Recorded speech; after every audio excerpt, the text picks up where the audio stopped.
we're going to be talking about stuff we like and stuff we think you should read, watch, listen to. Before we do that, any news from anybody? Any news? I have something, but Steve? I know you have something, and I just want to know what it is. You do this every single time. I have two things. The first thing is, I have a physical copy of my book. Yay! Yeah, so I have a physical copy of Ross Rifles, my World War I TTRPG. This is a proof. We're looking over it just to make sure everything's okay. There are some errors, but I figured showing it during this stream is actually a really good idea because on our character creation chapter, we have a photo of a Japanese-Canadian soldier. So this is, as far as I know, one of the few World War I books ever published to actually talk about, people who aren't white in Canada. So yeah, there's my book, Ross Rifles, DundasWestGames.com. I also have another zine out. It's a sword zine. It's called, oh, hey, look at that. We actually changed our business cards since then. So I got like an OG, no, that's not even the OG one. Oh, okay. That's not even the OG one. This is our current one. Ooh. That's my card. It's just nice and clean. But yeah, I released a new zine called Blades of the Lunar Kingdom, and it's a short supplement for anybody trying to include Chinese weapons, specifically swords, in their TTRPGs. It's got a short history of Chinese weapons like the Jian and the Dao, and then it's got 5 magical blades from Chinese folklore. I did a ton of academic research to make that happen. I put more effort into that and more research into that than I've done for almost any TTRPG project I've worked on aside from Ross Rivals. I think I put more research in that than I did for my own work for Wizards. But yeah, I'm super proud of that. That's out on my itch page. So yeah, Steve, that's what I wanted to share. I wanted to show y'all Ross Rifles. When I first saw the completed book, I actually saw it during Gen Con, moments before we did our thing, and I cried when I saw the PDF. So I'm just really happy to see this on a shelf and see Asians in an RPG. That being said, if none of y'all have any news, I got one. Go. I have nothing to show for it and no links or anything. That's okay. But as a sneak peek or whatnot, in about 3 weeks I'll be doing my final submission for name pending, but it's the TTRPG Saucy Calendar. It's a spicy calendar. Ooh. So it's a daily calendar. Each day you'll get to see someone in the TTRPG community being a little naughty. It's all not safe for work, but none of it has any extreme nudity. I will have 3 pinups in that one, so that'll be really interesting. Steve, we're gonna have to show that on a stream or something and get people to buy it. The late night stream. Well, Asians represent after dark. Yeah. All proceeds for that calendar, once it gets released, and I'll be putting it on all my socials and everything like that, all proceeds will go to I Need the First Games. So it'll be an amazing charity kind of event. And I'll admit that I was a little worried when I first joined up because it looked to be a very white-centric calendar. Turned out it's not. I think there's a lot of representation across the board. I can't really tell, but I think there's going to be a fair number of people who are white, which I think is cool, but also the diversity that's there that they really try to push for. It's seen. It's great. That's amazing. More info later on as we kind of solidify some things. We should, maybe that's who we'll fundraise for next. I Need Diverse Games. Oh yeah. We should do that. Okay, let's figure that out. We'll sell off Monty's art. We'll figure out something. Steve, that's awesome. I can't wait to see that and share that with our audience and raise money for that cause. Jeremy, Monty, Emma, do you have anything else? I know, Jeremy, you're just writing for the HuffPo and being a real life journalist. I'm just writing and being sick of the news cycle. But I mean, we're going to talk about a little campaign that I've been making in a tabletop RPG. And so it's one of the subjects that we're going to get into once the actual discussion starts. So that can be my contribution. So we have over 30 things to talk about today. And I'm sure others will come up. And I'm sure others will come up, and I'm Yeah. definitely sure we're not going to get through all of them. So that's why we're going to have to do more. We'll be posting a list on our Discord, and eventually we'll have a master list on like maybe our website or something. We're working on stuff behind the scenes. But today is all about sharing stuff we love. Comic books, video games, movies, TTRPGs, fiction, nonfiction, academic textbooks. We're going to cover it all. Let's get started. So we kind of had a rough order. Our order right now for show and tell is myself, Emma, Jeremy, Steve, and then Monty. We're going to go clockwise on our overlay. We could start with RPG books, or we could just pick something we like. I want to leave that up to us. What do we want to do? Because I know Emma doesn't have an RPG, but Emma has some manga and some textbooks. So what do we as a group want to do? Because this is more of like a chill hangout sort of stream. I'm good with kind of freeform, only because I think as people talk about things, I'll be like, oh yeah, that reminds me of this thing that'll probably be in like this pile of stuff that I have here. Right. Yeah. Sounds good. So I'm going to close this list I made. I'm going to start with, this is my pile. It's actually very heavy. I got to pick something. Shit. It's like college all over again. College roundtable discussion, and Daniel did all the reading. I did all the work. You're gonna say college show and tell, and I'm like, what college did you go to? Greendale. I love that. Oh god, I don't know what to pick. Okay, you know what? I'm just gonna pick the first one on my page because this is somebody who we wanted to get on the podcast for a really long time. We've talked about it in person and online, and it just never happened because of COVID. And so my first one is actually not a TTRPG. It's not a book. It's not even a source book or anything. It's a comic. It's called The Pitiful Human Lizard. So The Pitiful Human Lizard is by a Chinese, Toronto-based comic book artist and writer named Jason Liu. And what I really love about this is that the main character, and Jeremy, I think you're going to really like this, the main character is actually half Chinese. Cool. He's like a half Asian office clerk by day who is a struggling superhero by night. He struggles with, having powers or anything like that.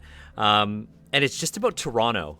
There's like a cover with Drake on it, and it's like him sitting on the CN Tower. It's pretty great. And what's really cool about it, and what I really love, is on the back of Volume 1, Emma and Steve will recognize this from Chinatown. The art is actually across the street from one of my first apartments, which really hits me hard. This is a great book about just like being Asian in Canada, trying to find your own identity. In this case, he's kind of navigating between his life as an office worker and as a budding superhero. It's really cool. It's really awesome. Rob Ford actually makes an appearance in this. Rob Ford is our infamous mayor who was known for smoking crack.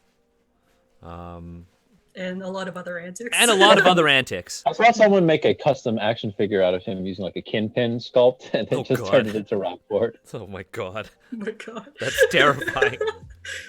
But yeah, Pitiful Human Lizard Volume 1 is my first recommendation because I think it's a great example of how, Lucas, the main character's Asian identity doesn't define who he is as a superhero or as a person. He is way more nuanced than that.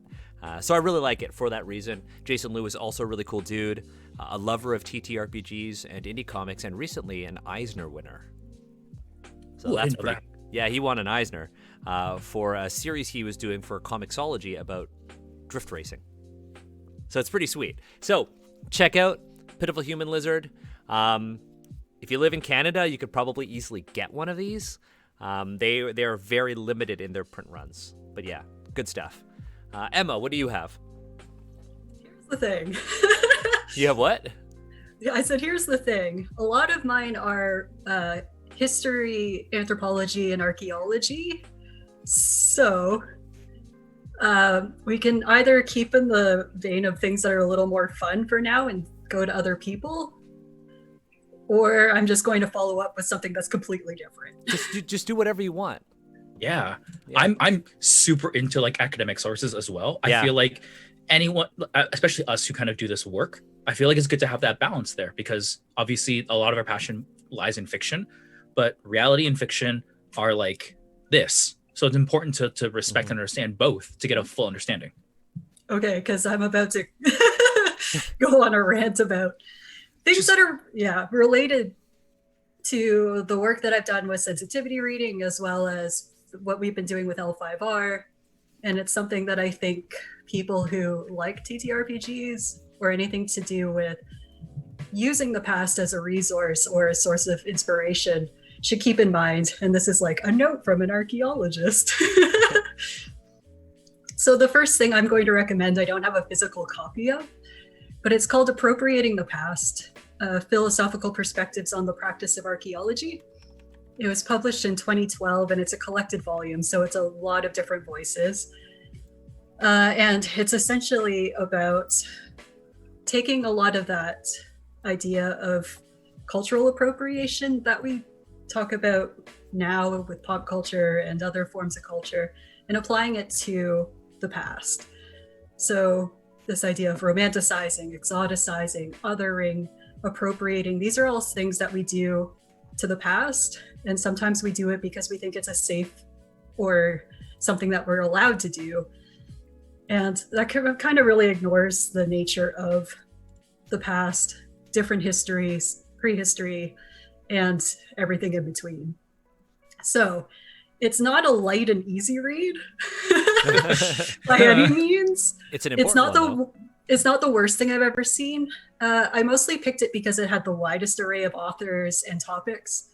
But there's a whole bunch of other stuff that will come up if you ever search like appropriating the past.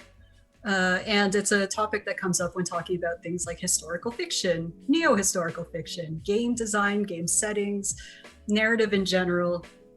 And my big point for this is just look into things like historiography.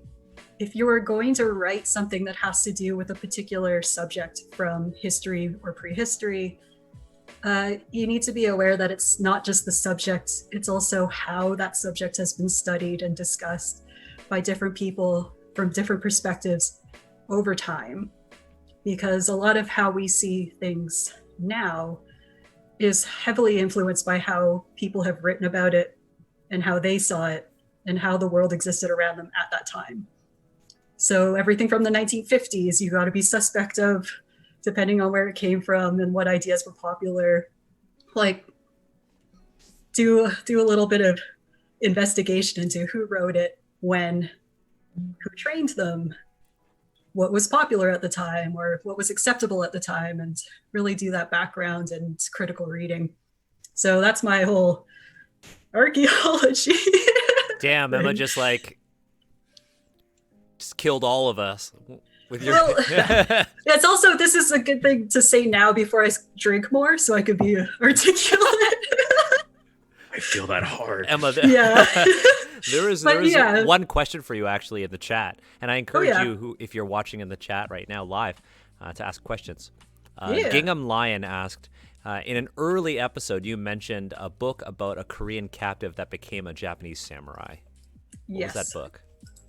So that was an article. So his diaries and autobiography are, I would assume, somewhere, but they're in Japanese.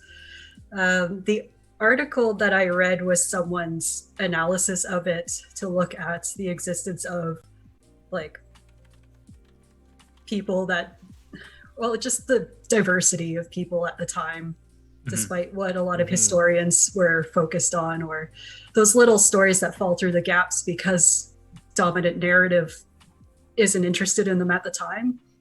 So it is a history paper that I read. Okay, so we'll find that eventually, and we will share it. That's the thing. I was also going to say, this is just Emma rant time. That's okay. Yeah. If you're interested in doing stuff with the past and hiring sensitivity readers later, it's also worth bringing in specialists early on to direct you toward good resources. because us academics, like, even if we don't know something, we have that training to go and look for it. And also institutional access to things that you usually have to pay for. Yeah, I feel that hard. Yeah. So as Daniel said, I find him copies of things that he can't read in full. And depending on who it is and what it is, like, I'm also happy to hunt down and share resources that people need. And the authors, you might think like, oh no, the authors aren't getting paid for it anyways, because that's not how academic publishing works. So don't feel bad about downloading copies of these things for free, because the authors would rather you have access to their work and consider what they've said, rather than the less than a cent they might get out of royalties. That's like a supreme life hack, where if you have an article that you can't access because you can't pay for it, you don't want to pay for it, just email the author. Yep. They 100% will just send it to you. Yeah, I did that for one of the reference books for Blades of the Lunar Kingdom. The book and the PDF was $200 USD. And they get nothing for it. They get nothing. So I emailed her and I was like, hey, I'm doing this project. I've read all of your academic papers. I'm looking for your book. I just need this chapter. Would you be able to send me anything or direct me towards a more affordable source? And she's like, here's the whole thing. I was like, thank you, Dr. Milburn. Shout out to Olivia Milburn. So, Gingham Lion, if you're on the Discord server, I can certainly share stuff there. Sweet. And we're going to share that Discord link at the end if you are not. Perfect. Jeremy, it's your turn. What have you got to share? It doesn't have to be like a historical, or it doesn't have to be academic. It could be whatever you want.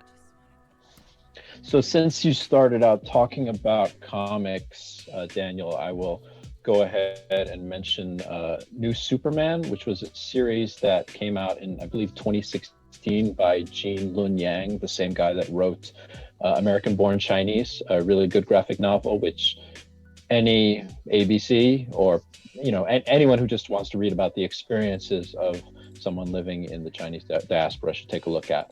But New Superman is an interesting series because it came out during DC Comics' like second reboot in 10 years, where basically they were coming up with intriguing new story options for certain characters.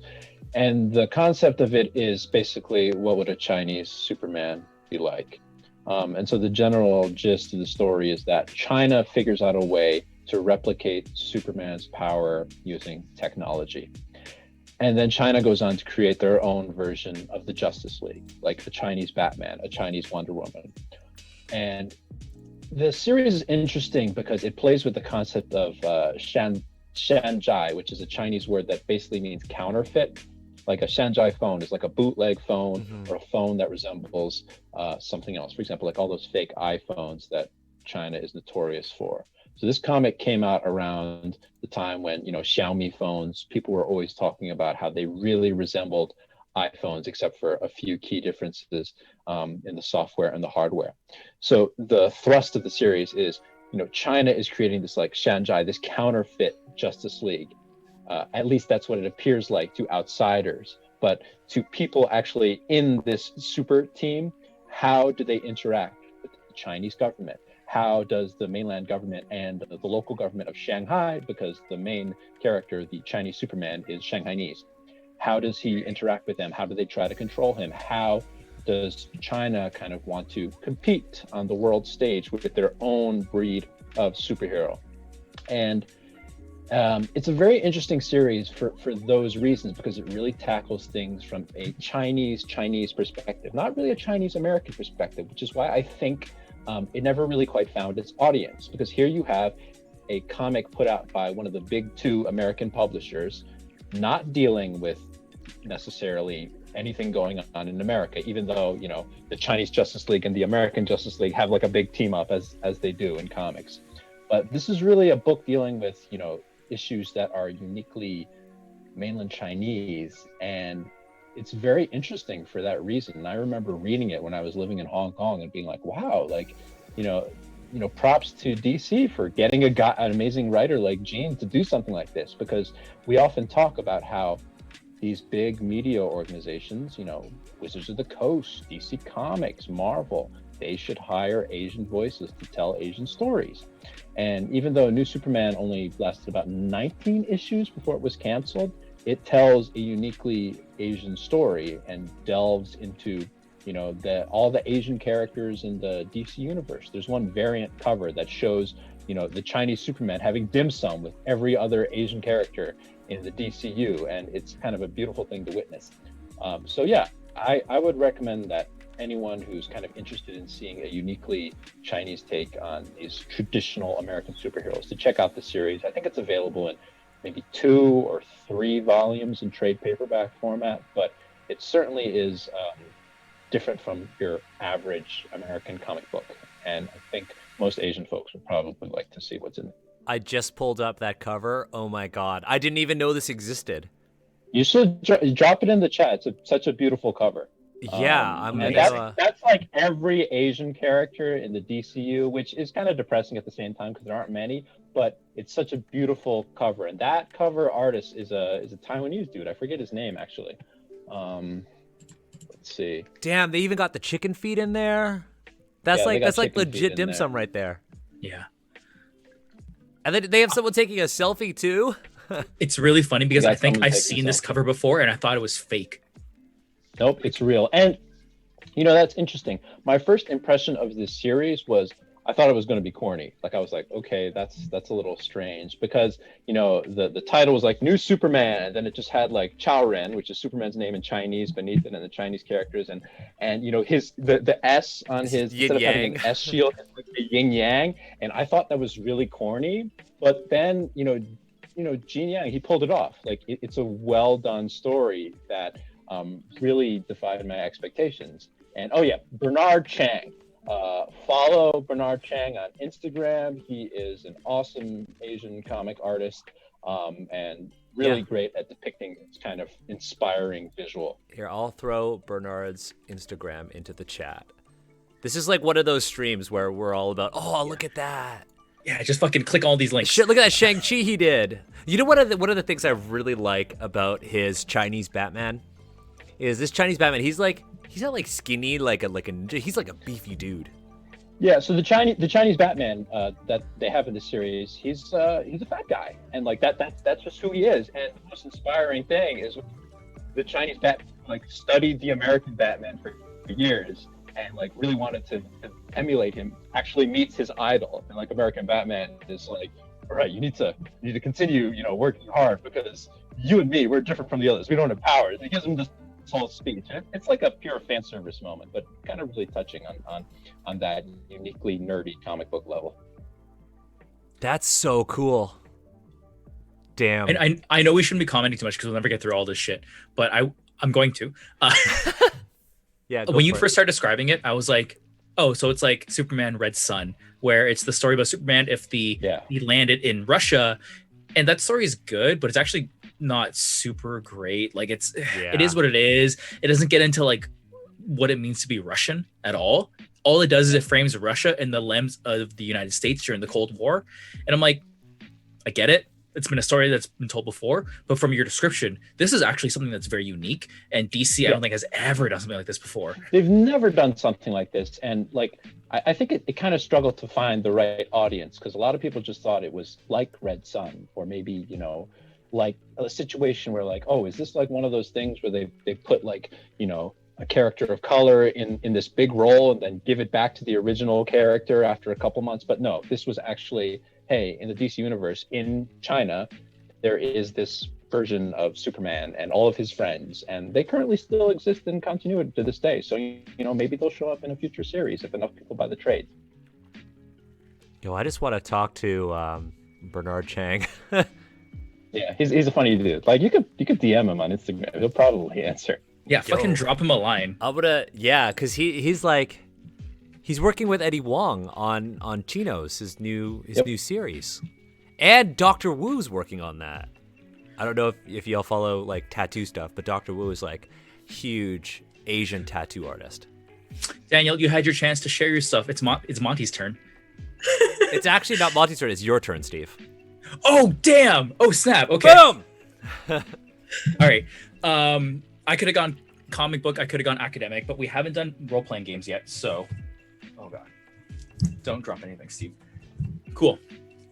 So I got here Ryuutama. This is often shared around like RPG circles. This is a role-playing game that is, for me, heavily inspired. I perceive it to be heavily inspired by Japanese RPGs for like the Super Nintendo era. I love it because, first of all, the art is cute as fuck. The art is just so cute. I love this crap. That instruction manual from the Super Nintendo era vibe to it. Yeah, there's a ton of love and care that goes into this book, and you see it just drips from every single page. Some highlights on this. One, it's kind of an adventuring module where you want to like go and like be adventurers. But in Dungeons & Dragons, your adventuring really is kill shit, take their shit, which is not great. Ryuutama is more about the journey itself, and it's framed in a meta sense because the world is ruled by dragons. These dragons are sustained by stories. So what you're tasked with is to go on an adventure, have a story, and then tell the dragon afterward, who then consumes it and keeps the world in balance. And there's 4 different dragons. One is about relationships. One is about the journey of like one place to another. One is about violence and like combat and things like that. So depending on how your group wants to explore the world, you can choose the dragon that you wish to focus on and have that adventure. The mechanics and whatnot are, for my opinion, pretty straightforward and whatnot. I'm not going to get into them, but the flavor of, it's more important that you and your friends go and do this thing rather than you and your friends go and do a colonialism is very, very powerful. So Ryuutama, I think, is a great, I have this big bucket of mine called D&D alternatives. This is like high up on that list. Dope. I think Ryuutama just means Dragon Ball.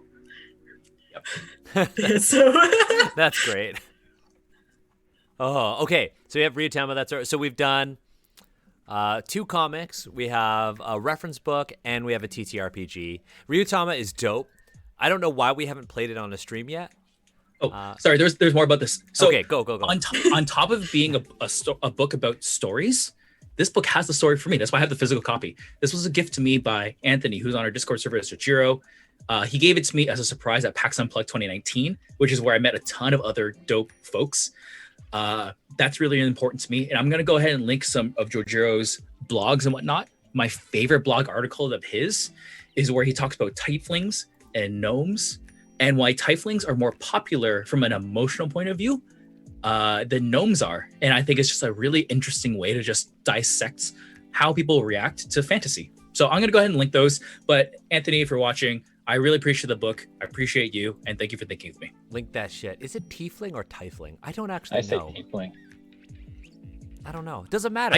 I say tiefling. I say genasi. I say jife. So like, I don't think it matters. I was just curious. There's definitely some interesting discourse to be had there, because I've been in so many groups with players of color who instantly gravitate towards tieflings for a variety of interesting reasons. So, yeah. That's interesting. So, sorry, I'm going to keep us moving.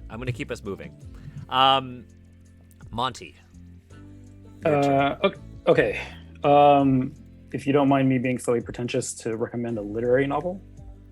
Yeah, not I pretentious recommended at all. the academic philosophy book. So it came out this year. The title is "How Much of These Hills Is Gold," written by Pam Zhang. Yeah. It won the Booker Prize, and it is about basically these two Chinese children who have been orphaned because their fathers died in like Gold Rush, California, and it is about them basically trying to survive in the California wilderness, trying to understand who they are because they haven't really been brought up in Chinese culture, trying to understand like where they belong because obviously they quote unquote don't look like they belong. It's a very lyrical novel. It's very poetic. It's kind of brutal. It's a tough read. It was something that stuck in my head because I'm also going to shamelessly self-promote. I wrote a review online of the book. Where did you write this review? There's a speculative fiction magazine called Strange Horizons, but they do nonfiction and reviews. I pitched it to them saying, hey, would you like an Own Voices review of this book? Because it also it's so like it's a little bit unmoored in time and place. You don't exactly know where they are, and it's very like a lot of mixtures between like fantasy and dream logic, and so it's a little kind of fantasy-like. So, that's my shameless self-promotion. But it's also a really good book. It just stuck with me. It's like I could not stop thinking about it for days, and like the only way for me to get any sleep was to write about it. So, damn, that's Monty. Powerful. This review too. Everyone should just hire Monty to write. The review has spoilers, so Oh. warning about that. But I have so many browser windows open now. I know. I have all Just these tabs. Sit there for a bit. So this series is now called Asians Open a Bunch of Tabs. It's we could call it window shopping. Oh, Oh my god. wait, what if you're on Mac? Daniel doesn't understand. I don't. Hey, I have a MacBook. I was a thing. Asians tab. Ting said Asians tab. Okay, I don't know what to pick. Damn. You gotta follow your heart. Just like, don't think about it. Just pick something. No wrong answers. Oh. Okay, fine. I'll pick this one. Oh. No. I'll pick this one. Okay, fine. This one is called The Archaeology of China. So the Archaeology of China is by two Chinese archaeologists, one of which Emma and I know, Li Liu, who's at Stanford. Is she still at Stanford? Oh yeah. Yeah. Li Liu is a really interesting archaeologist. I really looked up to her work. I still look up to her. She was also one of those Chinese scholars who was like super mean to me, but in a way that wasn't an academic. I remember traveling with her throughout China, and we were sitting together at dinner, and we were eating, and she looked at me, and she looked down at my hands, and she's like, "That's how you use chopsticks." Okay. And then said nothing else. Oh, fuck. She seems like the most humorless person. I know she's not. I saw her laugh once, but like I saw her laugh once. Yeah. She's serious. Like it's easy to be scared of her. She roasted even though me she's so also hard. lovely. And I still don't know what I was doing wrong. What was that book? The Archaeology of Early China? The Archaeology of China from the late Paleolithic to the early Bronze Age. It's a Cambridge University Press. Which probably means I can get an online copy. You can get this on Amazon for pretty cheap. This is one of the reasons why I picked this one, because a lot of textbooks are like really expensive. But this one you should be able to find for like $20 to $30, I think. Steve, how much is it on Amazon.com? CA will be 42 Canadian. Okay. So we're about that's not bad. right? So like $10 US. Yeah. Cool. Just make room on your shelf. Yeah, just make room on your shelf. It's a thick book. Now, the reason why I recommend this book is because this is framed as an introductory textbook to Chinese archaeology. But what I think is cool about it is that it actually covers a period in China's history that is really not touched on in the media or in gaming. If you think about like Chinese history, like most people think about like, the Cultural Revolution, or like Romance of the Three Kingdoms. I love Total War, or I really like Dynasty Warriors, or any of that stuff. But the Bronze Age, and especially the early Bronze Age, is a particularly like evocative time period in China's history. Not only did it have really unique material culture, which I'm going to touch on in another book, but religion and belief were also really different from later Chinese belief. A lot of people, think about China and think about like Confucianism. They think about Taoism. They think about Buddhism. But, Bronze Age and like, Neolithic Chinese belief was often around like ancestor worship and shamanism and magic. So it's actually one of the reasons why I started working on a new campaign setting, which kind of previewed in Blades of the Lunar Kingdom, that's based on the late Bronze Age. So I really recommend this book. If you're looking to learn more about China from a Chinese archaeologist's perspective. All of the archaeology books that I'm going to recommend are by Chinese scholars. The Archaeology of China, Cambridge University Press. This one covers late Paleolithic to the late Bronze Age. This is a fantastic read for anybody who wants to learn about China in a very accessible way. It has a lot of information, a lot of maps, a lot of illustrations, and I guarantee you're gonna look at China very differently. Look at China very differently if you read this book. Archaeology of China. So we're now back to you, Emma. All right. The other one that takes a little brain power to talk about, so I'll do it now, is another academic book, which is mostly what I brought to this party. So yeah, I don't know. Anyways, this one is a bit of a classic, and I haven't seen any updates on it, but I thought this might be relevant to people who are writing and playing RPGs. It's called Ulysses Sail. I don't know if anyone's ever heard of it. Mary Helms. So it's interesting because it's all about distance and travel and the relationships, power, and power imbalances that come with this concept of either geographic and cultural distance, and those who go and come back. So it is more of a dense read, but it breaks down the idea of what is distance. What does that mean to different people? So her examples come from India, West Africa, the Tlingit of the Northwest Coast, and the Navajo, as well as Europeans. So even though it's called Ulysses Sail, it's not just European or classical examples. But it blends like mythology as well as interpretations and the analysis that's been done of it to look at what it means to go to distant places, interact with unknowns, and then to come back and tell people about it. And oftentimes the power that gives you, either like prestige, real power, or more social influence. That's dope. So fucking dope. If I can chime in, two things. Emma, your opinions are always so fucking valid in these, and I always be so sad when you're just like, I don't know if it's gonna apply. 100% it always applies because your voice is like super powerful, and we always want to hear what you have to say. Thank you. Two, because Education Steve is like, oh, let's dig into this. Yeah. Because you said you think there's some connections to RPGs, I think there actually is. Strong.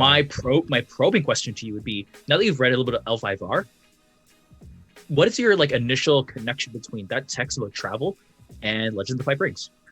That's kind of why I picked this one out, because they're the whole unicorn clan thing, where it's like, so what actually happens when people go far away and come back, and how do these things play out, and how is it perceived by different groups of people? Like, I think that's where this comes in really handy.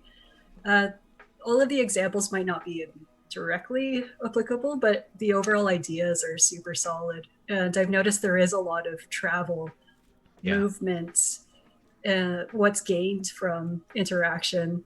So this is cool. And I don't, as far as I can think, her work hasn't been replaced or torn apart or anything. And it's still super, super interesting. That's sick. Yeah, travel is one of those things in tabletop RPGs that people, really don't think about. It's always like, get from point A to point B, and whatever happens along the way is of little consequence. I mean, there's much to be said about travel, even in this day and age. Travel really changes you, and many of us are fortunate to be able to travel. And I know that traveling is certainly a privilege. But even traveling around your local areas will do the same thing, because it introduces you to new perspectives. And yeah, absolutely. Yeah. That's a really good point, Emma. This is also cool because she does a whole chapter on motivation to travel, mythologically and in general, and as a researcher or a specialist. So even just looking at why your characters do what they do, there's like a resource for we should have created an Amazon affiliate list. Yeah, that's what awesome. I got for that. I love that, because I've said this before, just like food and culture and identity are like linked, they cannot be separated. Travel, the motivation for travel, exploration, is tied with your identity. They cannot be separated. Oh, good thing I picked a food thing. But it's not my turn, though. It's not my turn. It's Jeremy's turn. Yeah, let's keep going. It's Jeremy's turn. Jeremy, what have you got? So I briefly talked about this game during the first episode when I joined the stream, when we were talking about the Crab Clan, but I would also, I'm starting a new campaign with it this month, so I'd like to shout out a Yokai Hunter Society. Yeah. Again, I actually happen to have the physical copy with me because, I'm in Minneapolis right now instead of my usual haunt in New York, and I happened to bring this with me because I wanted to do some planning while I came here. But this is available on itch.io. It was created by a Hispanic guy living in Taiwan. Pretty much everything after this that I talk about will be related to Taiwan. So get ready. That's cool. But this book, or rather pamphlet, it's a rules light RPG. You can learn everything in about an hour. And it focuses on the late 1800s in Meiji era Japan, which was a very interesting period in Japan's history. Japan was industrializing. The country had opened up and was having lots of contact with Western nations, America, Britain, France.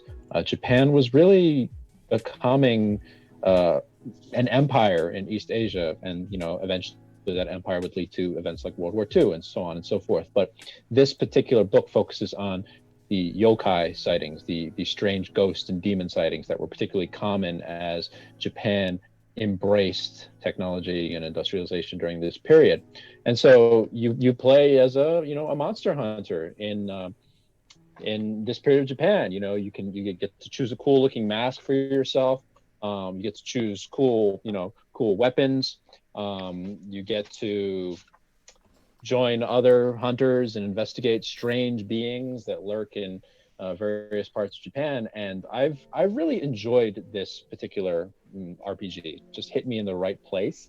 And I ran a campaign a couple months ago that was focused on Kappa, these guys, your favorite little Japanese turtles with pools of water on their head.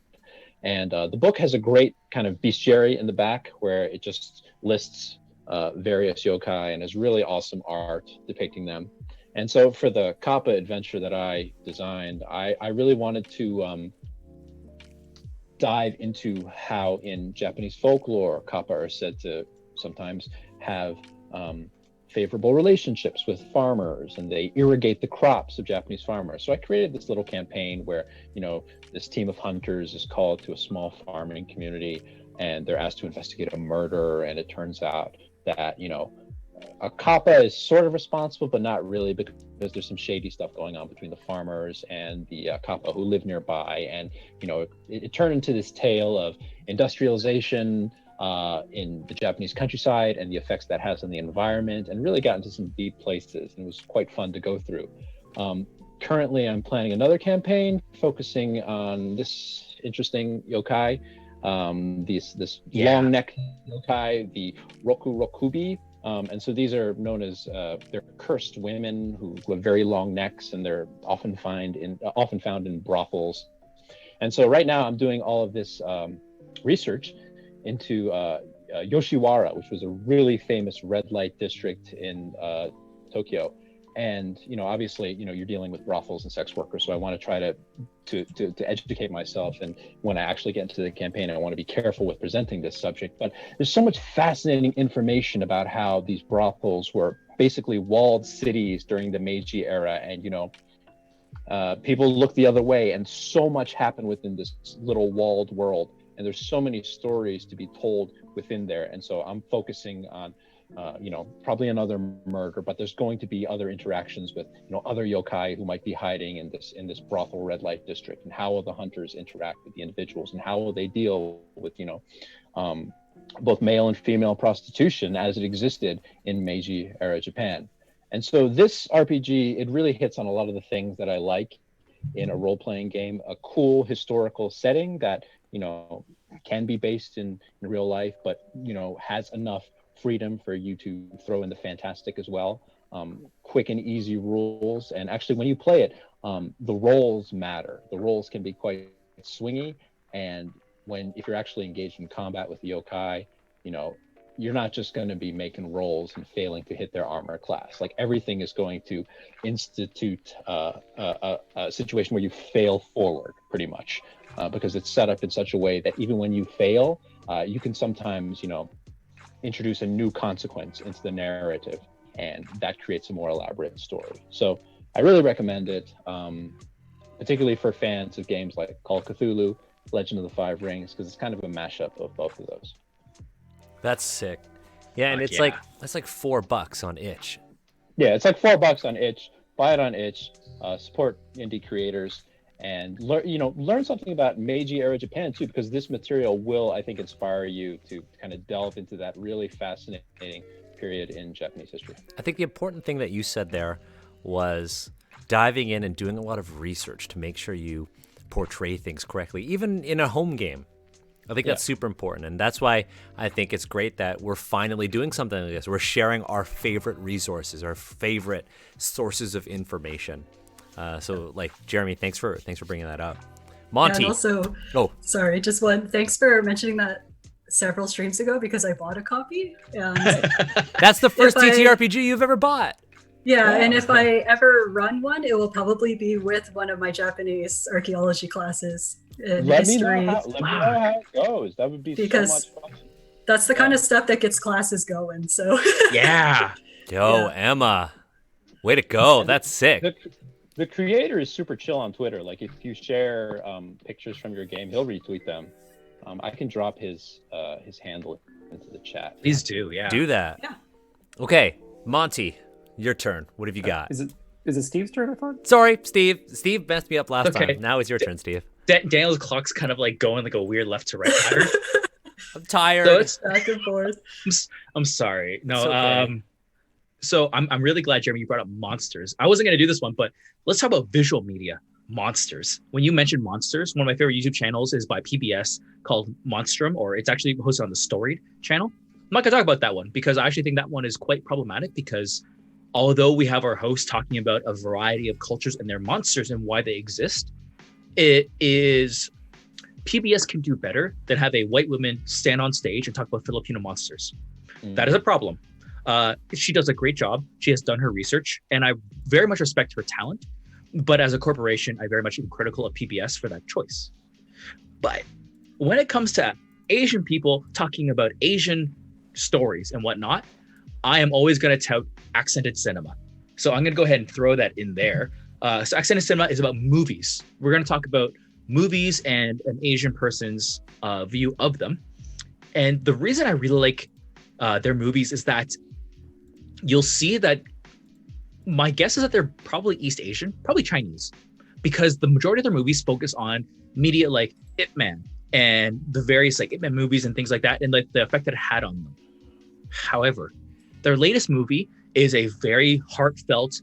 I have never looked into Taiwanese movies or Thai movies. Oh, I forget now. I'm sorry. But I've never looked into those movies, and I decided to look into them from the horror perspective. And man, was I pleasantly surprised. And the author of Accented Cinema goes on a 20 to 30 minute review of some very powerful movies from a culture that is adjacent, similar to theirs, but different. And the stories that they tell and how beautiful they are and how terrifying they can be. And in that, how much emotion they can evoke. It is a very, very, it spoke to me because as someone who identifies as Vietnamese, but also Canadian, I have this adjacency to things like Chinese culture and whatnot, but it's not my culture. And I think a lot of Asian identified people feel this adjacentness to each other, and yet we are still not really identifying with each other on whole. And I very much appreciate seeing a channel evolve, recognize it, and try to reconcile it through a media, which in this case is movies. To me, that was powerful. I felt seen, and it was entertaining to boot. So like I went on all aspects there. So highly recommend just checking out some movies. My, not my favorite, but one I think is really relevant is Daniel. Their second movie was on Chinese swords. Oh, dope. And it was actually why Chinese swords don't get famous like Japanese swords do, and why that is. And I thought it was very, very insightful. Yeah, only one real period in Chinese history did swords get famous. Yep. Yeah. And they go into it and they talk about Japanese swords and they talk about Japanese media and Chinese media and how swords are portrayed. And I thought it was very fascinating and done with a lot of care. I have a really cringe thing I just want to add. I was on Facebook sometime in the past and I saw there's some person that drew like, what if Disney characters were D&D characters, and they drew like Mulan, like looking like a warrior, like a D&D fighter or something like that. And one of the comments was, her sword looks weird, because it was a Chinese sword. It was like, why isn't it a katana? And I was just face palms hard. I just logged off. Yeah, you cancel internet after that. Just cancel it. Cancel internet after that. Oh my god. Sorry, why is it a katana? I apologize to the man that just put out a supplement about it. No, it's okay. I'm just like, part of me's like, but the world needs more versions of like, not surprised at the same time. Actually, I learned about a type of ghost, Picock, from Indonesia and Malaysia, on a Twitter thread. And if you just look up Pocong on Google, it's like the most terrifying thing you'll ever see. Just go to Google Images, and it's just so fucking terrifying. Gosh. Yeah. So cool. Accent Sina also did a Mulan review. If you want to get salty, it's a good review. If you need that catharsis, there it is. Can we not mention Mulan? We already did. So like, too late. Yeah. Too late. Sorry, Jeremy. We talk about that movie, no. But Monty, you get to fault Mulan. Bar's real low. Bar's real low. Oh god. Okay. My recommendation is, so we were talking about monsters. I want to recommend the comic series Monstrous, written by Marjorie Liu and drawn by Sana Takada. It is, oh my, I don't even know how to explain it. Do you have a hardcover? I wish I did. I do not have it. I'll be back. Yeah. No. It is. Steve, are you gonna grab it? Steve's gonna grab it. I'm just making. It is probably the densest comic graphic novel I've ever read. And I don't attempt to read it on the subway like I did. Like, yeah, you need to read this at home. With yes, this is a read at home. You need time. You need like a drink. You need like space. Like even a single comic panel has so much detail, but it's also the world building, and it's. I can't even explain it. It is. It's incredibly lush. There is so much. It's kind of like a steampunk fantasy with a lot of like fantasy magical elements. There's even like eldritch outer beings influencing things, and it's a big political like struggle. And it's incredibly visceral. It's probably incredibly bloody and violent. If you can, Steve, if you can pick a panel. The safe for stream ones. Yes, safe for stream. It's an extremely feminist comic too. You can count the number of, men in it on one hand. It's meant to subvert that kind of trope that fantasy worlds are mostly just male. Show off that cover again. Just show off that cover. That cover is dope. Yeah, the cover is beautiful. Oh, so good. And the volume 1 cover will just get you hooked. It's like, I think what I find interesting, there it is. And it's like the characters. The characters have, I don't know how to express this without sounding wrong, but like have like, ethnic traits, but there's not like, it's not literally Asia copied over. It's its own world. So there's no like, explanation of like, oh, they're Chinese, but not really Chinese kind of thing. If that makes any sense. Like, yeah, no, it makes total sense. Yeah. It's like an incredible work. It took me forever to actually get through it because it's just so dense. But then it was one of those things in which I looked up and it was like 4:00 in the morning, and my head was like swimming with all these images. And it's like, it's really good. It's really good, and it's still going. I think it hasn't finished yet. I was going to ask if the series was finished yet. It's ongoing, right? Yeah. Steve's just sharing art. Yeah, it's so good. The main character is the funniest. Is like, her main trait is that she's just angry. And it's like, and every time there's a problem, she's like, I just want to punch it. And like, that's half the problem, but it's also half the solution. So it's like, I feel that. Yeah. She's got like kind of like a monster inside of her too. Like, imagine like Naruto with the 9-tailed fox, but a bit better in my opinion. And it's great inspiration if you're into tabletop role-playing games and you want to play like, I don't know, like a warlock in D&D or something like that. My favorite arc of this is that the monster inside of her has never been human, doesn't know what it means to be human, but being close to a human has allowed them to feel certain things, and that connection has allowed them to explain other experiences in their life. And because humans are unique people who have a very diverse culture and whatnot, those experiences and those lessons help the monster to grow, to understand what is happening and why other monsters in their lives feel the ways they do. And that's extremely powerful, I think, because that monster is immortal. They can never die, they can never be hurt, and yet they feel pain. And I think that is a story that is very, for me, it was very relevant while I was reading this. It has a very strong found family theme too that I think is really, really strong. So I'm trying to figure out what I'm gonna pick now. Just make a decision. It's hard. Okay, I know. You know what I'm gonna pick? Yeah, you know what? I'm gonna pick this one. So my mom gave me this book. If you follow me on Twitter, you know that I go see my parents once a week. My girlfriend and I go over to my parents' house and we play mahjong. It used to be we would go over and we would play D&D, and then we all were like, yo, we should learn how to play mahjong, and then we just stopped playing D&D because mahjong is just the dopest game ever. But my mom and my dad have just been kind of cleaning out their house and decluttering, and my mom gave me this book, and I actually used it as a lot of reference for Dungeons and Asians and just a lot of learning. We talked a lot about how food is kind of like a window into a person's culture and their experiences. Food is really special to us.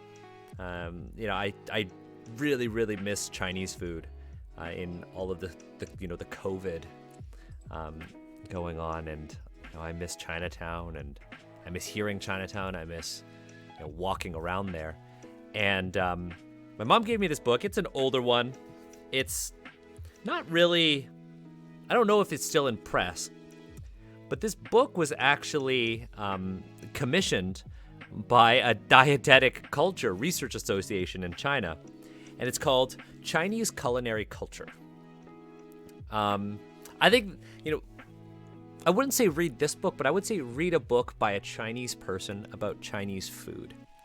I picked this book in particular because it actually covers all of the different regional variations of Chinese food. If you've never left North America, or you've only lived in one city that has Chinese food or has Chinese people, a lot of people think, well, that's all that Chinese food has to offer. In Toronto, when you go out into Chinatown, you generally find food that's from southern China, from Guangdong province. But, in traveling around China, and Emma and I have traveled around China too, every single city that you go to has different food. Every line you cross on a map will result in linguistic change, cultural change, and these changes manifest at your dining table. And learning about, Chinese food is just so important to me in portraying, a really diverse, living, breathing Asian world. Food impacts, your geography. It impacts how you dress. It impacts your relationship with the natural world, what kind of animals that you slaughter, what kind of crops you grow, what your towns, what your villages, what your cities look like. And all of that is based on the human desire to sustain itself. And, learning about food is just a big part of that. So if you're, doing research on Chinese, Japanese, Korean, Southeast, I don't want to say Southeast Asian because then I would lump all of Southeast Asia into one label. I can't list all of these Asian countries. If you're doing a home game or a streamed game, or you're writing a book about inspired by Asian cultures, you're doing yourself and your audience a great disservice if you don't do research on food. Just like Jeremy was doing research on, red light districts during the Meiji era in Tokyo, you got to look into, what people ate if you want to tell stories. Because it's just we're doing L5R and all of the samurai in Rokugan just eat sushi. It's come on. Right? Have you eaten rice today? Have you eaten rice today? That's why that kills me. That's why that part I will for dinner soon, but I haven't yet. But that's what kills me. And a lot of people You know, when they're like, oh, you know, rice is so common in Asia. Why was Daniel getting so upset about that? Well, you'll learn that not everybody just eats rice. And you'll learn that rice doesn't grow in all of Asia. So yeah, go out and learn about food. Learn about food. I saw that in the chat. Greyfeather asked if this list is going to be somewhere. We're actually going to post this list on our Discord, and we're eventually going to just share it out. But this video will also be available on our YouTube channel, and we're going to put a list of all of our recommendations in the description for the video as well. So this list will be available for you to peek through with all of our with all of the links. So yeah, that's my pick. Food, so important. Also, go out and support your local Chinese restaurants, your local Asian restaurants, because, you know, a lot of Asian people are getting some unwarranted hate. So go support those businesses, please. Please do so. Emma, your turn. What do you got? So first of all, I want to say, I still think about that dumpling house that we went to. Oh, yeah. Which one? We've gone to two. We've gone to, well, not two. We've gone to multiple ones. The one that served donkey stew. Yeah, you know what? You know what's so funny? I think about it all the time. You know what's funny? It was so good. I actually downloaded a picture. I remember taking a picture of, I'm just going to hold it up to the camera. That's it, right, Emma? The food, yeah. Yeah. From that meal, I mostly took pictures of the cat. Yeah, I remember that restaurant. So valid. But I mean, the important part is that those dumplings were our dessert. They were so good, but they came at the very end of the meal, and it was a dumpling house. And they came from the live mule that we passed on our way in. Those are the freshest dumplings I've ever eaten. Yeah. Yeah. Yep. But it was also funny watching three prominent middle-aged archaeologists fawning over a cat that lived at the restaurant, and they were all feeding it little bits of dumpling and cooing at it. And this was in this was in like a village in China. I don't even remember what it was called. We were just driving through, and they were like, we got to go to this place. I think it was attached to Nihoan Basin, which is a pretty big geographic area. It's huge, but that's what I associate it with. Anyways, that was the trip where we were wearing those vests. The matching outfits, yeah. We had matching outfits. Oh, good times. All right, anyways, what's your book? What's your recommendation? It doesn't have to be a book, but I'm going to bring in some manga. And by manga, I mean a history textbook in a way. So some people might be familiar with Shigeru Mizuki. Yeah. I really, really, really like Shigeru Mizuki. He just seems like a rad dude. He writes, this is super dense, but if you ever want to know every single nuance of Showa era Japan, so right before World War II, leading up until 1989, he covers absolutely everything. But it's interesting because he does it as a combination of research and historical study and historiography, but also presents it from his perspective as he grows up in Japan at this time. So this starts out when he's a small boy and his perspective on the world compared to what's actually happening in the world. It talks about his family. His other works on yokai are also all about essentially his love and relationship for his grandmother, which is very cool. But he just seems incredibly honest as a narrator and a presenter of history. He serves in the Japanese military, gets his arm blown off in a campaign that he thinks is absolutely useless, despises war and everything that comes of it, and spends the rest of his adult life drawing with his non-dominant hand and producing books like this. So this is something that I recommend to all of my Japanese history and prehistory students for if they want to get some dense history while essentially reading comics. It's really good. And he combines the seriousness with daily life humor, and it's all narrated by his Nezumi Otoko, which is his like rat man from the Kitaro series. But yeah, this guy, serious yet pretty solid. And also all the English versions are commissioned and sold by Drawn and Quarterly, which is a really cool Canadian comics and graphic novel publisher and seller in Quebec. Yeah, I've shared the link to the Drawn and Quarterly website in our Twitch chat. Yeah, lots of things to look at. Like, dude is a legend. He really is. I went to the little town in Japan where like Kitaro. I don't remember the name of it. I think it's a long name. I always forget it. Yeah, I went to that little town where I guess was it where he was living when he did the strip, or where the comic is set? I don't recall. But anyway, there's still statues of his creations everywhere, and it's quite cute to walk through. Yeah, so he definitely lived there for a while, and it's where Kitaro and Nononba are set. Mm-hmm. And he has one that's coming, or the translation's going to be coming out for Tono Monogatari. So some people who are familiar with Japanese mythology will know this is like a collection of yokai tales and other like ghost stories that's really well known from another Japanese scholar.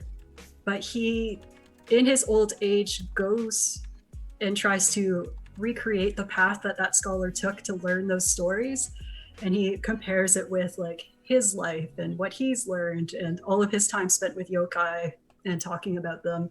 So it becomes like a really personal autobiography at the end of his life, combined with the scholarship on yokai. And I've noticed that people are nuts about yokai, so like totally look at Shigeru Mizuki's work if you like any of that. I feel like if you buy Yokai Hunter Society, you have to get Mizuki's work to go with it. Yeah. Damn. Okay, Jeremy, your turn. So Steve was talking about cinema, and I want to talk about a particular movie, a Taiwanese movie that came out in 2011 called Warriors of the Rainbow, Sidik Ballet. I think one of us will drop it into the chat, but I got it. Yeah. So the name in Mandarin is Sidik Balai, but that is just a transliteration of Sidik Balai, this phrase which comes from the Sidik language of the Sidik indigenous people in Taiwan. And so this is an epic war movie about an incident in Taiwanese history that most people do not know too much about. It is specifically about the Wushi incident, or Wushi Shijian, which happened around the 1930s, I believe, in rural Taiwan. Essentially, during this period, Taiwan was under control of Japan. It was a colony of Japan. The Japan that I talked about, the Meiji era Japan, had grown into this imperial power, following the blueprint that other other empires like Britain had set forth in the past. And so Japan had colonized Taiwan, and during this particular incident, a group of indigenous Sidik people banded together to fight against the Japanese. And it was essentially a massacre. The Japanese killed hundreds of these indigenous peoples. They used mustard gas on them, or maybe not mustard gas, but they gassed them, they shot them. But the Japanese also suffered tremendously. And so this film, it's split into two parts. And I think each part is like 3 hours long. So it's basically a 6-hour war movie. And this came out when I was actually living in Taiwan, and it was immediately compared to like this. They were like, oh, this is the Taiwanese version of Lord of the Rings. It was the most expensive Taiwanese movie at the time. But nowadays I see it compared to like Braveheart or like The Last of the Mohicans. But those movies don't quite hit the same spot that this one does, because Last of the Mohicans is about a white guy raised by Native Americans. This one is about actual indigenous peoples who are all based on real life historical figures fighting against what they believed were their oppressors. The language of the film is at least 70% their indigenous language, and the rest is Japanese. It's a beautiful film. It's got that epic feel that comes with watching a wartime historical drama. And I think it's available on like Amazon Prime Video. You can rent it on YouTube for like $2, but it's certainly worth watching. And I have special feelings about this film because, in college, I was an East Asian Studies major. That's what I majored in college. And I also minored in creative writing. And for my thesis project, I had to write, I chose to write basically a historical novel talking about Taiwan's relationship with Japan over the decades. And I based an entire chapter on this particular incident, the Wushi incident. And I retold the incident from a fictionalized perspective. And then a year later, when I was in Taiwan, the movie came out. So it was incredible. It was like watching a movie adaptation of something I had put down on the paper. There were some discrepancies, but I was happy to learn that I did my historical research pretty well, because it was essentially a film version of individuals that I had researched and then wrote this narrative about. And that novel that I wrote, I mainly did it as a thesis project for school, so it's unpublished, but I may go back to it and revisit it one day, because Taiwan's history with Japan is fascinating. Japan was their colonizer, but at the same time, Taiwan was put in this odd situation where Japan left, and then the Chinese Kuomintang came in and took over, and many people, particularly the older generation that lives in Taiwan, have kind of romanticized the former colonizers because they did not particularly like the new government that came in. So you have this very interesting, intricate, and complicated relationship between the people of an island and their various rulers. And this movie kind of exemplifies that and really gets into the indigenous peoples side, because indigenous peoples, whether North America or Taiwan or mainland China or anywhere else, are often treated terribly by governments. And this is a chance to watch a film that delves into the unique Taiwanese perspective on this issue. That's an RPG I'd play. Yes. Fuck yeah. Yeah, that's our micro RPG of the stream. Yes. There's a lot of role-playing game potential in here. And I think, I wonder if we I can don't know what's going on. I don't know what's going on in the Taiwanese RPG scene these days, but I would love to see a role-playing game focused on the legends and the histories of Taiwanese indigenous peoples. I wonder if we could hack Ross rifles into that movie. You possibly could. I think you possibly could. Take a look at it. I'm gonna watch this movie. I just realized it's produced by my boy John Woo. Yeah, and it was produced by John Woo. Yeah. What a legend. Ross Rifles is very hackable, in my opinion. In my professional opinion. Next weekend, I'm playing it with some friends, but it's going to be set in the Clone Wars. So instead of Germans, it'll be separatist robots. But anyways, Jerry, that dope recommendation. And Steve, way to write that into the chat, and it's also on screen. So can everybody in the chat, just like show some love to this amazing cast. Anyways, Steve, your turn. Speaking of love, so my phone's gonna die soon, but I would be remiss if I ended the stream without talking about the islands of Sina Una. Just came out. I got my PDF in my email or whatnot for having backed it and all that good stuff. If you are not aware, Islands of Sina Una is a amazing piece of tabletop RPG built for Dungeons & Dragons 5e, but just written in the frame of Southeast Asia. It is amazing. It is rich. On the Carator Asians read for this channel, Mackenzie is actually one of the writers there. They do writer. Fucking amazing work. Holy crap. I'm gonna let the text speak for itself by just reading the foreword. It's a couple of paragraphs here. So let me just grab that. So this is, I get a lot of Joshua Mendenhall's speech here, because he and I have talked about sharing stories. So I in my head I read this in his voice. But up before the book even starts, it says, "Tell me a story." That is the most important thing you could ever learn. Our stories aren't just words into the empty air. They are our lessons. They are our legacies. Within its verses, every story carries the breath of those who came before us. It is our duty to keep that alive. For if we do not do it, then who will?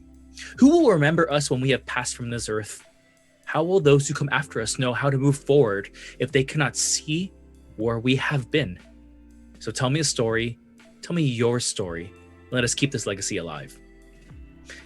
That's what it says before it even fucking gets into the rules. And it's all 5e. So if you're just someone who's entrenched in the Dungeons & Dragons game and you really, really love it, I highly recommend just fucking checking it out. It is a labor of love. It is absolutely wonderful, and I think it's going to really enrich your life. I want to say something real quick too. Just speaking of this, go buy Sina Una, first of all. There's something on Indiegogo right now. There's 12 days left. That's why I want to recommend it quickly. It's called Moon Daughter's Fate. Moon Daughter's Fate is a TTRPG adventure toolkit written by a Chinese author. You can actually get it for Pathfinder First Edition. You can get it for Swords and Wizardry, or you can get it for 5e. So you can get an OSR version, an old school 3.5 compatible version, and a 5e version. It's on Indiegogo right now, so go check that out. Anyways, Steve, so happy that you brought up Sina Una. We had to. We had to. We're actually going to do a podcast just on it. So Mackenzie and I were talking about doing it, but I want to let them recover from the crunch that they just went through. But we're going to do a whole podcast episode on Sina Una, so I'm super excited about that. Monty, what do you have? I feel like we've got half an hour left. I think we could do one more revolution. So Monty, what do you have? So Sina Una is based on Filipino myths. Is that right? Okay. Well, that segues to this comic artist I want to recommend, Joshua Luna. I mostly follow him on Twitter. He's done artwork for Image and Marvel. He's kind of currently trying to get this graphic novel that Image for some reason won't publish.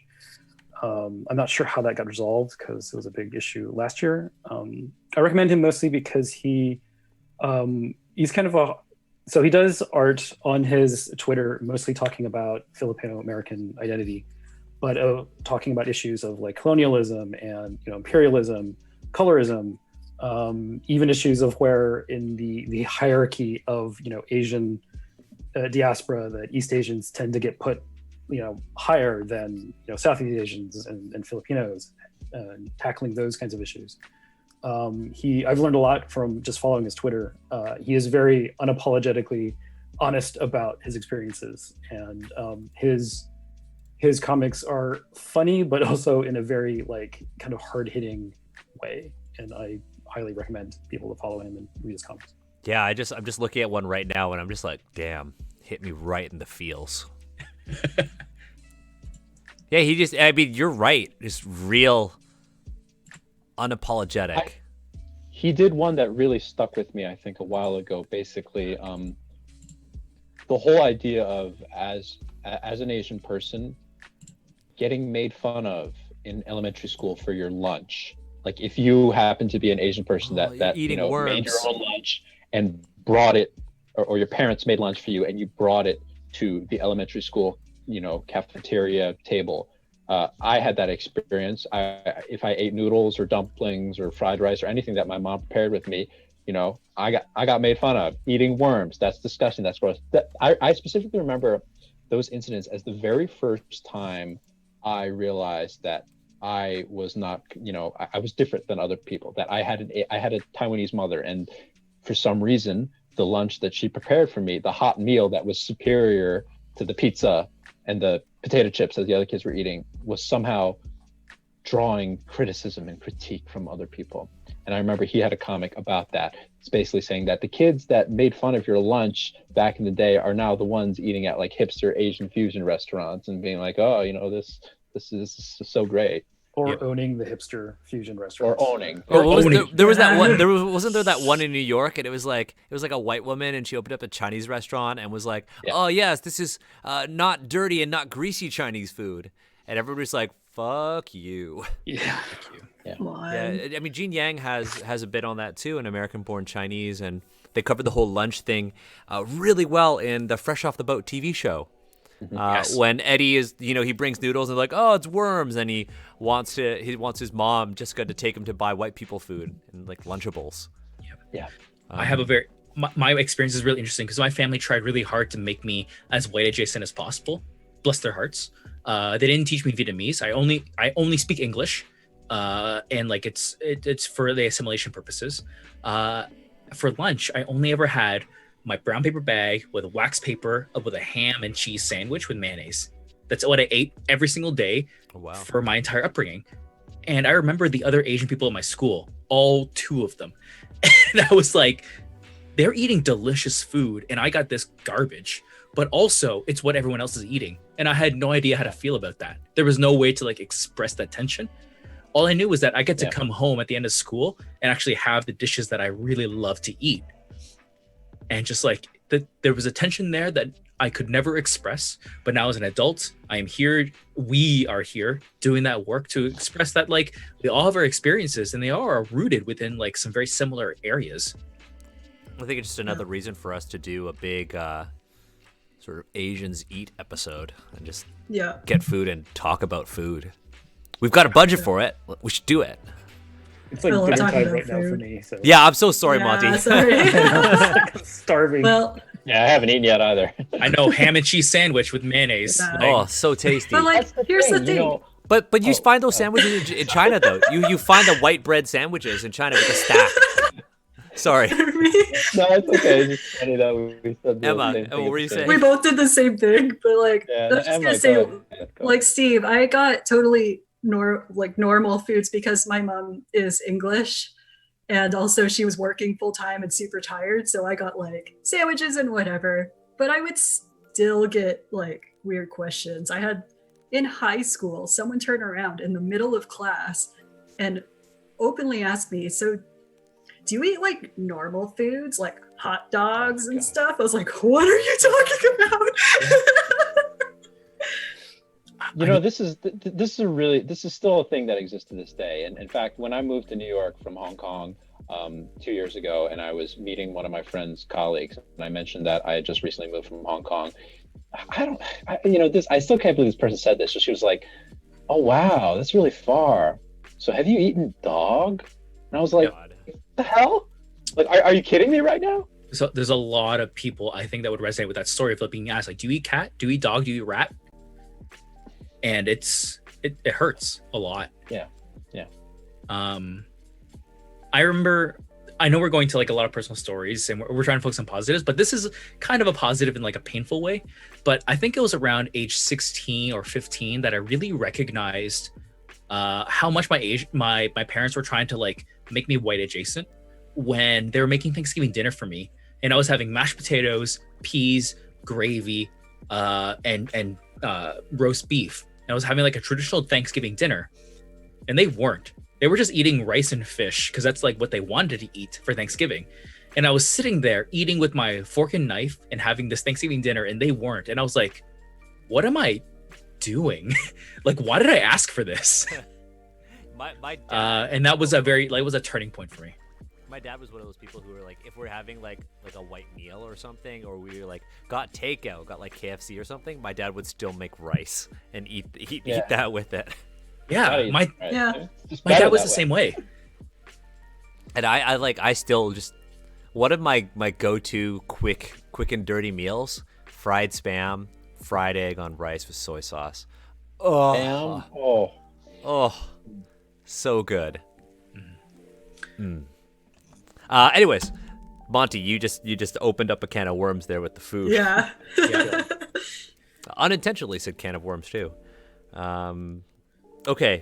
I think we can finish the cycle here. We can finish the cycle. We definitely can. One more. Shoot. Okay. You know that's what? a thing. We can definitely do another episode. Of We this, should, because I have 1, 2, 3, 4, 5. I have 6, 7, 8 books, so I gotta pick one. I mean, one of the books is Orientalism, which we talk about a ton, so it's not going to be mine. Go buy Orientalism. The same copy. Yeah. Oh, nice. By Edward Said. Go buy that. One of the things that I recommend is this book called Chinese Clothing. Just called Chinese Clothing. I got this book for like $15 on Amazon. It's by Hua Mei. What I really like about this book is that it is a really easy to understand guide to Chinese fashion, but from like ancient times until the present. What I think is really interesting is that the author didn't stick to the kind of clothing that you see in court art or high art. they actually went and looked at, different ethnic groups in China, and they talked about their different styles of dress, the way that they actually did their eyebrows, their lips, their hair, different types of shoes. And then one of the things they talk about at the very end of the book, in sort of the modern era, is they talk about Chinese fashion and how that relates to China's relationship with the rest of the world, and sort of the globalization of fashion. And so I think this book is really interesting if you're a designer and you want to include Chinese characters and you're being inspired by certain time periods, you should always look at what people are wearing. What is functional, what is for court. Because a lot of people are like, oh, I want my Chinese character to wear this, and they're an adventurer. I'm like, yeah, that's a court outfit. Maybe not. Let's pick something different. So if you're ever interested in fashion, another really important thing, Chinese Clothing by Hua Mei. Really good book, really good reference. Stays right on my shelf within arm's reach. So yeah, that's my recommendation. I'm going real quick because I know I want everyone else to. Emma, what have you got? Well, just to add to that, I've had this article sitting in a folder for a long time, needing to read, but it analyzes, I don't remember, several decades of Vogue USA to look for representations of Chinese, Japanese, and Korean clothing and fashion. And it sort of analyzes that and how it's been discussed. So I actually need to read that now and see what it says and possibly share if anyone's interested. But my last thing is, I guess I'll end on a less dense note, and my recommendation would be Golden Kamuy. Nice. I really want to check that. Haven't yet. Yeah, we talked about that on a podcast episode. The caveat is I haven't read all of it. I've only read the first 10 chapters or so. So I don't know where it goes and everything it does. But it's really interesting because I work in Hokkaido, and the author and artist is originally from Hokkaido, and he's drawing from his family history of his great-great-grandfather, or his great-grandfather was part of the Russo-Japanese War. And so this is set right after the Russo-Japanese War, when the government took plots of land in Hokkaido to give to the surviving soldiers of that conflict. Partly as a whole, hey, good job, but also as a, oh God, you guys are all messed up now. Here, have some land in the middle of nowhere. I know that expression is fraught with issues, so yeah. I immediately apologize for using it, but really, all it is a very elaborate treasure hunt. And I think TTRPGs can sort of vibe with that, this idea of searching for lost treasure. But it takes a very strong historical approach. So the detail, the local stuff is all very real. So I've been to most of the places that are in the comic itself. And it also brings in food. So one of the major dishes of Otaru is this amazing hot soba with a sweet preserved herring on top. Really good. But it also brings in representation of the Ainu people and non-Japanese people. The problem is the author is Japanese. The person who consulted on it is also Japanese. So keep in mind that this is not an Ainu perspective, and that you definitely need to do further research and look for Ainu responses to this.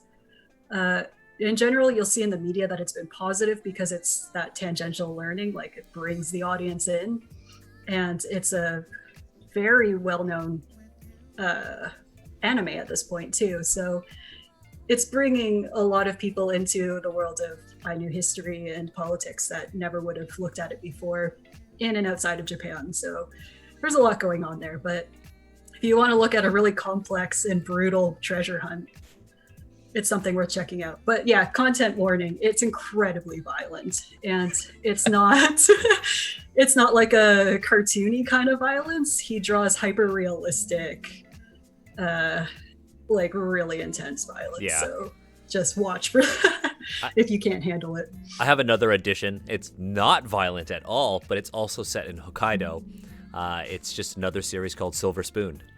Oh yeah, highly we've recommended. talked about that. We've talked about that before by Haruma Arakawa about farming. The dairy farmers. The dairy and I've farmers. said that they actually do that. They take troubled youths and take them to a farm and make them work. I've watched that show. So check out Silver Spoon as well if you want something a little bit more lighthearted, but also set in northern Japan. This one really covers food from the perspective of like teens in Japan. So really cool. All right, Jeremy, what have you got? Since it's October, it's spooky month, I'm going to recommend Detention, a Taiwanese indie horror game released a couple years back. You can find it on Steam for like $10. It's made by an indie studio called Red Candle Games, and it is a great horror game. Not very long, 5, maybe 6 hours. If you like stuff like Silent Hill, this really has those vibes, but with a uniquely Taiwanese perspective. So, I talked about Taiwan under Japan as a colony of Japan. This takes place in the 1960s when Japan had ceded Taiwan to the government from China, Chiang Kai-shek's Kuomintang government. And so that period was also very difficult for Taiwanese people. That was the White Terror period, where a lot of people were being investigated for supposed links with communist China, and people were being, abducted from their homes. People who had family in mainland China were not allowed to go back. And, it really was a military dictatorship. That's what a lot of people don't know about Taiwan. Taiwan was a military dictatorship until 1987. And so this story gets into the lives of people who have been affected by this period of terror, individuals who have been accused of having communist leadings, who have been, executed by the government. And it tells that tale from the point of view of children, of a young schoolboy and a young schoolgirl. And of course, it's kind of a horror setting, and you end up investigating what feels like kind of like a haunted Taiwanese middle school, and there are ghosts, lingering spirits there. But along the way, you retrace the steps and figure out exactly how certain individuals died. You learn about history, and you really get to see how painful this time period that is often not known at all on the global in the global world, exactly how Taiwanese people lived during this time. And so I really recommend it. The developer released another game called Devotion that is unfortunately no longer available on any platform because it got pulled in China. It got included slang that was considered derogatory against Xi Jinping, and so it's not available now. So support the group's one effort that can be purchased. It has maybe it has 2 or 3 jump scares just as a content warning. But if you're interested in history and if you don't mind a little bit of horror, it's a perfect month to play this game. And there is a movie. It got so big in Taiwan that they made a Taiwanese movie adapting it. I have not seen the movie. I don't know if it's good, but you can probably find it online if you search around a little bit. Yeah, look at that. Beat you to it, Steve. Okay. I didn't even try that time. Didn't even try. Okay. Jeremy, damn, that sounds really cool. We're looking for things to do for Halloween. Like, are we gonna play like spooky games on stream? This is an awesome game. It's very affecting, and it'll teach you about history. That's sweet. Okay, we've got 15 minutes. Vehicle for these types of stories. So yeah, go ahead. We've got 15 minutes. Steve, what have you got? Amazing. Monty, we're going to split this time up equally. Don't you worry. I was going to talk about Crest the Peacock, which is the non-European roots of mathematics. The reason I was going to bring that up is because I often feel that in conversations we have, a lot of people are like, well, I know it's Eurocentric, but that's because Europe was like the pushing force for a lot of this stuff. And that is a myth. That is completely false. Just like there is convergent evolution, if you believe in that, like multiple areas in the world can evolve certain traits. Crest the Peacock shows how the Chinese roughly beat Pythagoras by about 300 years, discovering the Pythagorean theorem. But if you go through the history and what have you, you see that they drove their math to build certain things that were relevant to their culture. So they were building and calculating the volumes of square-based and topped pyramids because that was important to their culture. pyramids are important for other cultures. Great, yeah, have a pointed top. But sometimes you really want to calculate how many materials you need to have a square base at the top, while also being livable based on certain conditions. But I'm not going to talk about that, because I realize what I really want to talk about is the idea of talking about this stuff. So I'm going to recommend this book. I'm going to recommend So You Want to Talk About Race by Ijeoma Oluo, who is a black woman, a black queer woman. She goes on, it's actually very accessible in my opinion. She goes on to talk about things like, hey, let's suppose you were just called a racist. How should you react? How can you react in a way that's important to the conversation for oppression and what have you? How can you reconcile things like, I don't actually like Al Sharpton. I don't like what he's saying. As well as, how can I reconcile the fact that I'm a minority person, but I'm not black, and I'm reading this text and a lot of things are like Black Lives Matter, but I feel excluded. How can I reconcile that? But primarily I recommend this because I know a lot of reviewers are white identified, and that's amazing. That's great. And I think this is a really good way to frame it. And I'm actually going to read out a very small passage here. So I'm going to talk about, so the framing here is that we're talking about police brutality. And the quote goes, the next day I was talking to a friend about the incident. I was still very upset about what had happened the night before. Believe it or not, I, like most people, really do just want to live in peace and not have 4-hour-long arguments about race and poverty on the internet. And it is always a bit of gut punch to realize that someone you have been sitting next to for months or even years harbors views that deny your basic humanity as a black woman. No matter how many times it happens, I have yet to get used to it. It's really difficult to realize that you've been sitting next to someone capable of racism like that, I explained over coffee. Whoa, Ijeoma. My friend interrupted, literally putting up a hand to stop me from speaking further. Let's not get ahead of ourselves here. Excuse me? I asked, stunned and confused. You can't just go around calling anything racist. Save that for the big stuff. You know, for Nazis and cross burnings and lynchings. You're just going to turn people off if you use such inflammatory language. I really, really wanted this to be a matter of misunderstanding. I really wanted this to be a case where perhaps he just didn't know how harmful everyday racism is. And once he did, he would change his mind. I tried to explain the danger of unchecked racism and microaggressions to people of color, but he wasn't going to hear it. And that was very powerful to me because Ijeoma, she had just described a conversation I've had multiple times, even before joining Asians Represent in the brand. That is a very common conversation. And the way she frames it and tries to connect with people who may not understand in text, where you by definition have to shut up and listen. She does it in such a empathetic and warm way. Highly recommend So You Want to Talk About Race by Ijeoma Oluo. Sweet. Monty, your turn. Steve, thank you for giving Monty time too. Monty, your turn. Wow. I'm going to go in a complete opposite direction, something very light, maybe to end off. Yeah. A tabletop RPG that I personally love, Golden Sky Stories. It's a Japanese game made by Ryo Kamiya. Got translated a few years ago. I like it because so basically you play, what are they called? Henge? These like little childlike shapeshifters. The conflicts are ridiculously tiny. It's literally, the kid has lost a ball. What do you do? Or, you know, a child is lost. How we can get that kid back home. Or two kids are just having an argument. How do you solve it? And so everything about it is about just supporting this small town community and just making it better, and basically having relationships with the people in town. And the game mechanic is also supports that, because like anytime somebody like does something you just like, you give them this point. I think it's called dreams or something like that, and that stuff can then power their shape-shifting abilities. So the game is all about also players supporting each other and encouraging them to do funny or goofy or just awesome things. That's sick. Dope. That's dope. And you know, we've got some time left.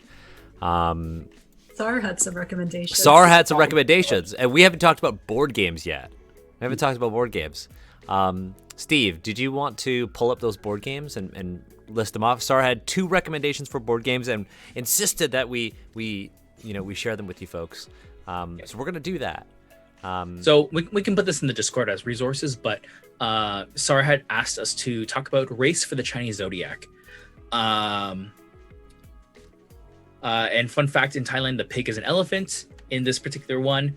And Sar had a lot of tension about like, that's really cool to have like the ways zodiacs are perceived. So that was really, really cool. And Sar also recommended and also had a video for 3 Kingdom Redux. It can only be played with 3 players. So I think that's a weird thing. Not sure if it's good or weird. But both games were done by Christina Ng Jin-wen and Yo King-lung with the art by Ray Tao. I think all really, really cool stuff. We can definitely link to those videos and whatnot in our Discord, but Sar unfortunately couldn't join us. But I really wanted to express those as things that are just really cool board games if you want to go check out more Asian-inspired board games. That being said, we've mentioned our Discord a couple of times. If you'd like to be a member of our Discord, we're currently taking on limited new membership just so we can, keep our community safe and make sure that we can effectively moderate and maintain, safety in our community space. So I've shared the link to our Discord in our Twitch chat. We only really share this link in our Twitch chat. If you're watching on YouTube, you might be able to copy it off of the screen. But that's totally okay. Feel free to join our Discord server if there are openings left. Click the link right now, join up. We usually don't talk about food, talk about art, talk about games, and just talk about what's going on in the world. I'm super happy that we decided to start doing this Discord because that was just a result of us streaming. We were like, oh yeah, we don't have a Discord server. So this is brand new for us, and the Discord has kind of grown to something that I know we're all really proud of, and we're all proud to be a part of. So shout out to all of our mods, our admins, and everyone involved in that community. I'm so happy that I get to see that every day. I want to especially shout out our mods because I know some of them are in chat, but also some of them watch the VODs and whatnot. Our mods are a set of people who are absolutely committed to the safety of the space, more so than I've seen in any other space. Our mods understand that Asians Represent is a brand that almost calls to people to cause tension. And our mods are here to not necessarily dissolve that tension, but to facilitate it and make sure that folks are able to address it in such a way that is constructive for everyone involved. But at the same time, when it's very clear that folks have joined it in bad faith or are not looking to learn or to listen to other voices, they take the necessary steps to ensure that the voices that do exist, that do want to learn and grow and be part and feel safe, are heard. Yeah, so shout out to Drew, Mahar, Peter, Jess, Agatha, and Rachel, our amazing mods. And then shout out to you, Steve, and Pam, who are admins alongside myself. Super proud of that space, super proud of what we've done with it, and super excited to see what we're gonna, do moving forward with that Discord. All of your socials, everyone's socials are on the screen. Emma, Starchiologist, Jeremy. Written to be looked at, not said. Yeah, I know, right? Because, see, I look at it and I'm like, oh, Starchiologist, like star and then archaeologist. But then yours is Starchiologist because you study starch. And I'm an archaeologist. And you're an archaeologist. Jeremy, Pixel Grotto, but you also have another account for your writing, but you're growing Pixel Grotto. So follow Pixel Grotto, DEEEM Steve. DM doesn't mean Dungeon Master, that means slide into his DMs. And of course, Monty Lynn _ Lynn. Check them out. So yeah, we have so many more things. Like I just have this stack here that we haven't touched yet. I know Steve's got it. Oh, you're showing it off? What are you talking about? No, it slipped out of my hand. That's a good one though. That's a very good one, Steve. Yeah. Dang, that is. Can I add one little thing? Okay, yeah, go for it. You've been sharing mostly Amazon links to a lot of the books, which I think is just for simplicity's sake, but I'd like to suggest people go to their local, smaller bookstores. One of which in Toronto is Another Story bookshop, which is incredible. It's on Roncesvalles, and it deals largely in alternative narratives, different authors, and so you want to talk about race, they actually sell copies of that. And that's also where I got a lot of my books on mixed Japanese descent peoples. So if they don't have it, they will order it, and it is super fast and they're really friendly. They're cool. That's the neighborhood I grew up in. P.S. It is down the street from Bark's Smokehouse, which is the best place in Toronto to get a brisket. I don't like the ribs. I think their ribs are a little. But never had their ribs, but their brisket's their amazing. brisket's really good, but the other stuff there's kind of meh. That is fair, but their brisket is best in Toronto. I'll die on that hill. Second, yeah, in Toronto. Instead of giving you bread as like an appetizer, they'll give you popcorn with their dry barbecue spice on top of the popcorn. What a great way to get you like appetized for a food. They also have an in-house cider beer. Cider Merlot, I think it is. Have y'all ever taken your significant others there for Valentine's? Because you know what they do? At the tables, they put bacon roses. Those bacon roses. Right? Y'all, I am so hungry right now. Why are you doing this? I'll also add, if you're in Toronto, down the street from Bark is another dope restaurant called Cafe Polonais. Oh, it's so good. Oh, so good. Yo, Steve, Emma, eventually when this is all over, let's go for dinner. Thing. So I can also recommend, I don't know if this works outside the United States, but for viewers in the United States, I can recommend bookshop.org as an alternative to Amazon, because there you can find pretty much any book you're looking for, and you can choose which local bookstore within the United States you want your money to go to.